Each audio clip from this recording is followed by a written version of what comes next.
Here are the top 5 worst beginner copywriting mistakes and how to fix them. Copywriting is still one of the best ways to start making 10K a month in 2025. Every single day, I speak with young copywriters who struggle to build a consistent income with it. And when I look under the hood of their copywriting approach, I see the same mistakes over and over again. That's why in this video, I'll show you the biggest copywriting mistakes that 99% of beginners make, and most importantly, exactly how to fix them so you can start earning real income and scaling to 10K, 15K, 20K, or 30K a month this year. Mistake number 1, writing like a generalist instead of a specialist. Many beginners try to cover every type of copywriting under the sun, from blog posts to Facebook ads, thinking it will make them more appealing to clients. But high-end paying clients want specialists. Explain how positioning yourself as an expert in a specific type of copy, like email marketing for e-com brands, not only attracts better clients, but also allows you to charge more. Personally, I like working in the high-ticket coaching space because all of them have email lists for the most part, at least the successful ones, and they're very easy to work with and their margins are very high, so it's really fun. From there, just choose a niche you're passionate about, such as BizOp. Mistake number 2, underpricing due to a lack of confidence and market knowledge. Beginner copywriters often set their prices based on personal confidence rather than market standards.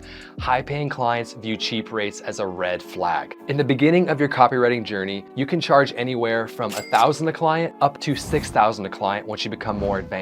Now, personally, I do 40 emails a month, 30 daily broadcasts, and 10 workflow emails that are sent automatically. When you collect 5 clients, you can make anywhere from 5K to 25K a month or more. Mistake number 3, targeting broke prospects instead of high-paying clients. One of the biggest traps beginner copywriters fall into is pitching to prospects who either can't afford their services or who don't value high-quality copywriting. You don't want to get a prospect who you have to convince that they need copywriting. It's too much work and doesn't make sense. There's too many people that actually need your service. If your prospective client can't afford your service, then that's because the beginner is seeking clients in industries or businesses that lack the budget for professional copy. That's why I like high-ticket gurus or YouTube influencers. I also like e-com brands at scale because they're making enough sales to be able to afford my fee of $6,000 a month. To help qualify a lead, I like to opt into their email list and see how many emails they're sending. Then I like to check the Facebook ads library and make sure they're even running traffic, which means they're growing their email list. Then I check their organic audience to see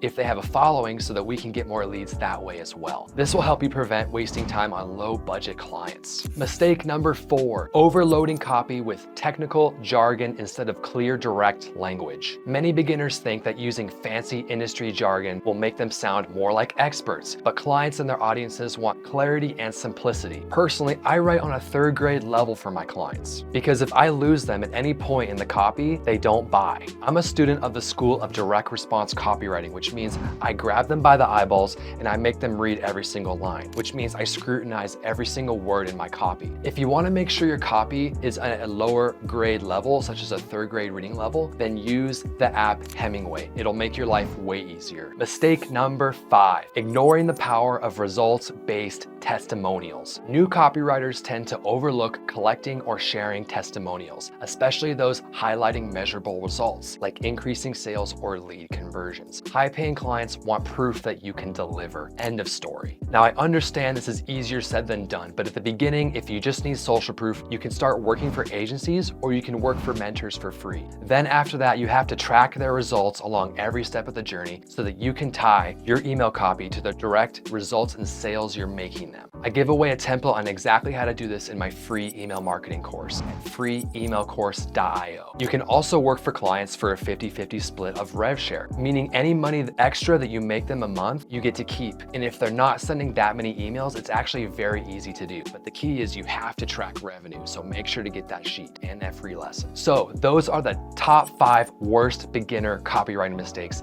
and how to avoid them. Copywriting can quickly become a full-time job, and as a beginner, you likely have other high leverage tasks to focus on. You don't want to spend endless hours handling all the little details to make copywriting successful in 2025. And if you'd like my help building a streamlined copywriting process to make 10K a month consistently, make sure you grab my free email marketing course at freeemailcourse.io. It Also comes with a free community where you can ask any questions you want. Even Russell Brunson is in there. So likely you'll find clients in the free community. Get in there and let me know what you think. Hit me up. Peace.